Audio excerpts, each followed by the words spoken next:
Gold, trusted gold buyers. మీరు తాకట్టు పెట్టిన బంగారాన్ని విడిపించి ఈ రోజు ఉన్న మార్కెట్ ధరకు కొనబడను. నమస్కారం, వెల్కమ్ టు ఐ డ్రీమ్. నేను మీ విజిత. విశ్వం అనేది పంచభూతాల కలయిక. ఈ పంచభూతాలు అనేవి తత్వశాస్త్రానికి మూలాల లాంటివి. ఈ తత్వశాస్త్రంలో యోగా, ఆయుర్వేదం అనేది మూలం.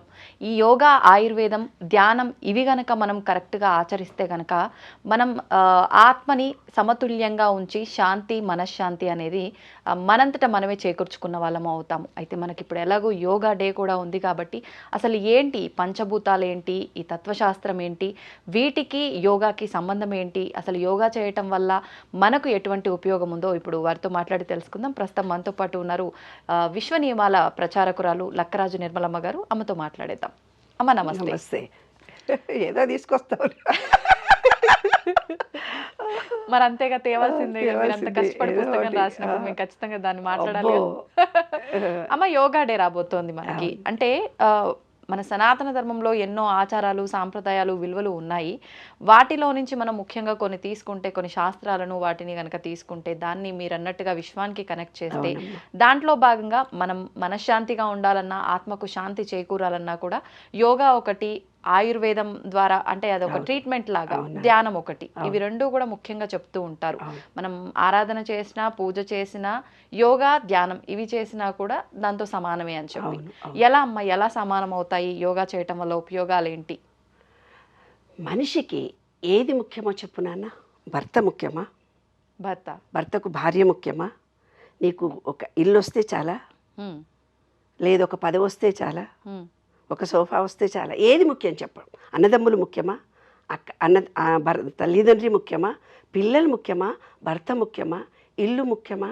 ఆస్తి ముఖ్యమా? అసలు మనిషికి ఏం కావాలో చెప్పు నాన్న.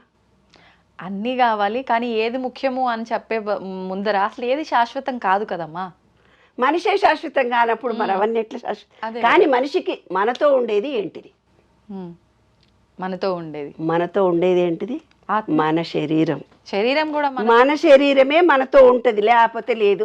ఆ శరీరం చెడిపోతే మనం దీంట్లో నుంచి వెళ్ళిపోవాల్సి వస్తుంది. అంటే మనతో చివరి వరకు తోడుండేది ఏంటిది? అంటే ప్రాణంతో ఉన్నంత వరకు ఈ ఆత్మకి తోడెవరు? ఈ శరీరం. అంతే. ఈ శరీరాన్ని పట్టించుకోకుండా అది కావాలి, ఇది కావాలి, ఇల్లు వస్తేనే బాగా అవుతుంది, పిల్లలు పుడితేనే సంతోషంగా ఉంటా, లేదు నేను ఒక ఎన్విరాన్మెంట్లో తిరిగి వస్తేనే సంతోషంగా ఉంటా, ఫలానా ఉద్యోగం వస్తేనే, నేను ఒక పదవిలో ఉంటేనే సంతోషంగా ఉంటా. కానీ అమ్మ, శరీరానికి, ఆత్మకి ఇవన్నీ అవసరం లేదో కానీ మనతో ఉండే ఈ శరీరానికి మాత్రం ఈ సౌకర్యాలన్నీ ఉంటేనే ప్రశాంతంగా అనిపిస్తుంది కదమ్మా ప్రస్తుత జీవనంలో. ఈ జీవనంలో ఉండేవి, మన శరీరంలో ఉండేవి పంచభూతాలు. అవే నడిపిస్తుంది ఈ ఆత్మ. లింక్, ఈ పాజిటివ్ ఎనర్జీ పాయింట్ అని వాళ్ళు ఆత్మ అన్నారు, నేను పాజిటివ్ ఎనర్జీ పాయింట్ అంటున్నాను. దీనికి 5 ఉన్నాయి. 5 మూలాధారము, స్వాదిష్టము, మణిపూరకము, 5 ఎలిమెంట్స్. విశ్వంలో 5 ఎలిమెంట్స్ ఉన్నాయి. నీవు ఏది చేసినా కాలము అనేది కూడా నీవు లేదు అంటే లేదు, ఉన్నది అంటే ఉంది. రహస్యం అదే. నువ్వు బాధ అనేది ఒక రకమైన ఎంజాయం, సంతోషం అనేది నువ్వు ఒక రకమైన ఎంజాయం. అది నీలో తయారైతేనే బయట సంతోషాన్ని చూడగలవు. బాధ అంటే ఏదైనా ఒక సిచ్యువేషన్ని చూసినప్పుడు చిన్నప్పటి నుంచి నీ సబ్ కాన్షియస్ మైండ్లో అది బాధ, వాళ్ళు ఏడ్చింది కాబట్టి ఏడుస్తున్నావు. బాధ అనేది కూడా లేదు ఇక్కడ. కాలం అనేది కూడా లేదు. కాలం ఎప్పుడు కాదు, కాలం ఎప్పుడు ఒకటే తీరుంటుంది. మనం మారుతామంతే. కాలంలో మారుతున్నది మనము, కానీ శాశ్వతంగా ఉండేది ఈ ఆత్మ, పరమాత్మతో లింక్. అంటే ఈ పంచభూతాలతో లింక్. అంటే ఒక ఎనర్జీ పాయింట్ చుట్టూ పంచభూత అన్ని గ్రహాలు వరుసగా తిరుగుతూ పోతుంటుంది. దాన్నే బ్రహ్మాండము, అండము, పిండము, బ్రహ్మాండము అన్నారే. అంటే ఈ విశ్వం మొత్తం తిరుగుతూ పోతుంటున్నది పంచభూతాలతో, ఒకదానికొకటి గుద్దుకోకుండా అవన్నీ ఒక ఓవల్ షేప్లో తిరుగుతూ పోతుంటుంది. అంటే అక్కడుండే ఎనర్జీ మన బాడీకి కావాలి. అవేమిటిది? మన బాడీలో ఉండేది కూడా విశ్వమే, బయట ఉండేది కూడా విశ్వమే. నేను విశ్వము వేరు కాదు, ఒకటే అనేదే యోగా డే. యోగా డే అంటే రేపటి నుంచి ఉత్తరాయణం స్టార్ట్ అవుతుంది. అయితే ఏమవుతుంది, ఇప్పుడు రేపటి నుంచి చేంజ్ అయ్యేదానికి మన బాడీని యాక్టివేట్ చేసుకుంటున్నాం. యాక్టివేట్ చేసుకోవడానికి యజ్ఞాలు చేయండి రా బాబు అన్నారు. యజ్ఞం అంటే ఏంటి? ఒక మ్యూజిక్ పెట్టి మీరు ఇట్లా అంటే బాడీలో రాదు. ఓన్లీ కండరాలు, నరాలు కదులుతాయి, కానీ ఈ చక్రాలలో యాక్టివేషన్ జరగదు. ఈ చక్రాలలో బ్లాకేజెస్ ఉంటాయి. ఈ బ్లాకేజెస్ ఎప్పుడైతే ఏర్పడతాయో అంటే ఏంటి, ఇప్పుడు నీరు ప్రవాహంగా జరిగిపోతూ నీటిలో అలలు సాఫ్గా వస్తున్నప్పుడు సాఫ్గా నీళ్లు వెళ్ళిపోతుంటుంది. మనం తీసుకున్నటువంటి గాలిలో మన బాడీలో బ్లాకేజెస్ మూలాధారం నుంచి గాలి రాదు పైకి. ఇప్పుడు నువ్వు గాలి పీల్చుకో, ఇక్కడ నుంచి ఇక్కడ దాకానే వచ్చింది. మీరు అందరూ ఎవరెవరు టీవీ చూస్తున్నారో అందరూ చూసుకోండి.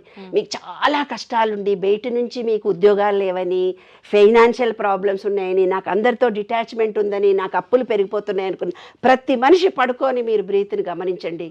నీవు తీసుకున్నప్పుడు లోపలికి పోతుంది, పీల్చుకున్నప్పుడు లోపలికి పోతుంది, ఉల్టా జరుగుతుంది. ఈ ఉల్టా జరుగుతున్నంతసేపు మీకు బయట విశ్వంలో ప్రతి పనిలో కూడా నెగిటివిటీ వస్తుంది. అంటే మీ థాట్లలో నెగిటివ్ ఫీలింగ్ ఎక్కువ ఉన్నట్టు లెక్క. దాన్ని మార్చుకోవడమే యోగా. యోగా అంటే ఈ ఆత్మకి, మన బాడీకి, మన శరీరానికి, ఆత్మకు మనలో ఉన్న లింక్ కలపడం అన్నమాట. మనస్సు అనేది లింక్. మనస్సు అనేది బాడీకి, ఆత్మకు ఒక లింక్ అంటే సెల్ ఫోన్కు ఛార్జర్ లాంటిది. ఇప్పుడు ఛార్జింగ్ చేయాలి అని అంటే ఈ విశ్వంలో ఏముంది, చచ్చావా బతికేవాడు ఉన్నాడా లేదా, విశ్వం అదే బ్రీతింగ్ ఉంటే శివము, లేకపోతే శవం. అంటే ఏంది, విశ్వం నుంచి మన కనెక్షన్ గాలి మాత్రమే. దాన్ని ఏం చేశారంటే విశ్వం అనేది జీరో అన్నారు, మనం కూడా ఒక జీరో అన్నారు. అంటే ఏంది, నీవు చేసే ప్రతి ఆలోచన విశ్వంలోకి వెళ్ళిపోయి విశ్వంలో నుంచి మళ్ళీ తిరిగి నీకు వస్తుంది. అదే నీ కర్మగా మారిపోతుంది. అదే విశ్వ నియమము. అదే 8 ఆకారాన్ని సూచించాడు. అంటే నీ ఒకరిని బాగా తిట్టినప్పుడు వెళ్ళిన తర్వాత మళ్ళీ ఆ వ్యక్తి నిన్నెంత బాధ పెట్టావో ఒక వ్యక్తిని, అదే మళ్ళీ తిరిగి ఎవరో వచ్చి నిన్ను బాధ పెట్టిపోతారు.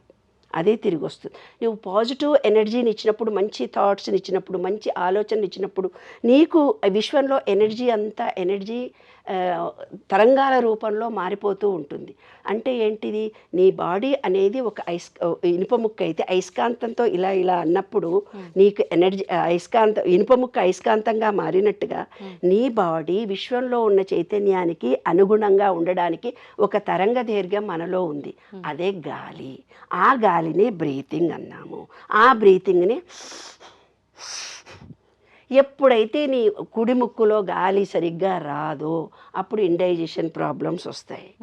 ఎప్పుడైతే లెఫ్ట్ ముక్కులో నుంచి గాలి సరిగ్గా ఆడదో తలనొప్పి, సైనసెస్ వస్తుంది. దాన్ని ఈక్వల్ చేసేందుకే మెడిటేషన్. ఇలా చేతులు పెట్టి ఈ పంచభూతాల్లో ఇది అగ్ని, ఇది గాలి, ఇది ఆకాశము, ఇది భూమి, ఇది నీరు, వాటి లాక్ చేసేసి, కాళ్ళని లాక్ చేసేసి బ్రీత్ని తీసుకోండి అన్నారు. బ్రీత్ని ఎప్పుడైతే మనం తీసుకుంటూ వెళ్తామో దానివల్ల ఏమవుతుందంటే పంచభూతాలతో లింక్ ఏర్పడి మూలాధారంలో బ్లాకేజెస్, స్వాధిష్టానంలో బ్లాకేజెస్, అనాహతంలో, మణిపూరకంలో బ్లాకేజెస్ అన్నీ పోతాయి. మీరు ఇలా పెట్టేసి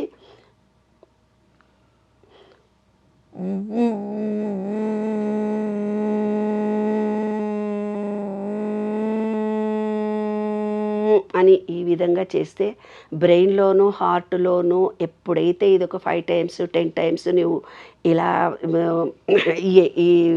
ఇలాంటి బ్రీత్ని నువ్వు చేయగలిగితే, చేస్తూ ఉంటే ఏమవుతుంది నాన్న, నీకు తెలియకుండా కూడా నీ ఇంటర్నల్గా బ్రీత్ మూలధారం నుంచి పైకి తీసుకోవడానికి అలవాటు పడుతుంది అది. అందుకని యోగానే కంప్లీటెడ్గా చెప్పారు. ఆయుర్వేదిక శాస్త్రంలో కానీ, యోగాలో కానీ, ఈ మెడిటేషన్లో కానీ మనం నిత్య జీవితంలో పూజ చేసుకుంటూ ముక్కు పట్టుకోవయ్యా, అనులోమ విలోమం చేసినాకనే పూజ చేయమన్నారు. కాబట్టి ప్రతిదీ బ్రీత్ తోటే సంబంధం కలిగి ఉంది. ఈ బ్రీతింగ్లో ఇన్బ్యాలెన్స్ వచ్చినప్పుడే కాళ్లకు ఆక్సిజన్ అందదు, మోషన్ ప్రాబ్లం వస్తుంది, కిడ్నీలో స్టోన్స్ తయారవుతాయి. కాబట్టి ప్రతిదీ కూడా గాలితోటే, గాలిలో ఉండే నీటి ఆవిరే. అందుకే విష్ణుమూర్తి పడుకొని అమ్మవారు కూర్చున్నట్టుగా చూపించారు. మన హార్ట్ చక్ర అంటే లక్ష్మీనారాయణుడు ఇక్కడ బొడ్డు నుంచి పైదాకా, కింద ఉండేదేమో క్రింది భాగం, బొడ్డు నుంచి క్రింది భాగం ఉండేదేమో బ్రహ్మ, ఇక్కడ నుంచి ఉండేది విష్ణువు, ఇక్కడ ఉండేది మహేశ్వరుడు. గతించినది మహేశ్వరుడు, ప్రజెంట్లో ఉండేది విష్ణువు. అదే రహస్యం. అవన్నిటికీ లింక్ కలపడానికే బ్రహ్మ విష్ణు మహేశ్వర రూపాన్ని చూపించారు. మనం గాలిని ఎప్పుడైతే కరెక్ట్గా పీల్చుకుంటామో, బ్రీతింగ్ బాగా చేయగలుగుతామో, అంటే ఇంటర్నల్ కాకుండా బయట బాహ్యంలో కూడా చక్కగా, అంటే గ్రీనరీలో కూడా వెళ్ళి చక్కటి ఆక్సిజన్ మన బాడీలోకి అన్నిటికీ అందినట్టయితే కనుక, చెవులో నొప్పి వచ్చినా మీరు బాగా గమనించండి, ఇలా అనుకొని చెవిపోటు తగ్గిపోతుంది. లేదా ఓంకారం చేసి చెవులో కాటన్ పెట్టుకొని ఓంకారం చేస్తే అక్కడ ఉండే బ్లాకేజెస్ పోతుంది. అంటే బ్రీత్ ద్వారానే మనలో అన్ని రోగాలు తగ్గించుకునేది ఆయుర్వేదిక్ శాస్త్రం నేర్పించింది. అంటే విశ్వంలో ఉండే కూరలు, పండ్లు, గాలి ముఖ్యం కాబట్టి మనమంతా గాలితోటే బ్రతుకుతున్నాం. కాబట్టి విశ్వ నియమాల్లో మొట్టమొదటిది బ్రీతింగ్. అదే విశ్వంతో మన కనెక్షన్. మనము వేరు కాదు, విశ్వం వేరు కాదు. ఎప్పుడైతే విశ్వం నుంచి మనం వేరు అనే భావనతో జీవిస్తున్నామో అప్పుడు మనకు అన్నీ నెగిటివ్గా ఉంటాయి. విశ్వము మనము ఒకటే అని డిటాచ్మెంట్గా బ్రతుకుతాము. అన్నిట్లో మనమే సక్సెస్. మనం అనుకున్న కోరికలు నెరవేరుతాయి. బ్రీత్ తీసుకొని నువ్వు ఏ కోరిక కోరుకున్నా సక్సెస్. బ్రీత్ వదిలిపెట్టి నువ్వు కోరిక కోరుకుంటే గాల్లో నీ కోరిక వదిలిపెట్టినట్టు. అదే రహస్యం. ఈ చిన్న రహస్యాన్ని తెలుసుకోవాలి. సంతోషం అమ్మ, ధన్యవాదాలు. Sir, one life lesson what medicine has taught you. Whatever you can do without expecting. But I really believe మన పాజిటివ్ యాటిట్యూడ్ ఉంటేనే మనం ఏదైనా సాధించగలం. గట్ని మనం కరెక్ట్గా డీల్ చేసినట్లయితే అది మనకి పాజిటివ్ హార్మోన్స్ని రిలీజ్ చేస్తుంది. షుగర్ వచ్చిన వాళ్ళ పరిస్థితి ఏంటి? పొట్ట దగ్గర పెరిగితే దాన్ని ఆండ్రాయిడ్ అంటారు. ఆండ్రాయిడ్ ఫోన్ కదా. అసలు థాట్స్ ఎందుకు వస్తాయి? బ్రెయిన్ డెడ్ అంటే దానికి ప్రపంచం అంతా కూడా కొన్ని నిర్దిష్టమైనటువంటి లక్షణాలు ఉంటాయి. మానసికంగా ధైర్యంగా ఉంటే క్యాన్సర్ జయించవచ్చు. You are a doctor for a cause sir, అంతే. వాళ్ళకు వచ్చిన ఆదాయం కాకుండా ఫ్రీ సర్వీస్ ఎంతమందికో చేస్తుంది.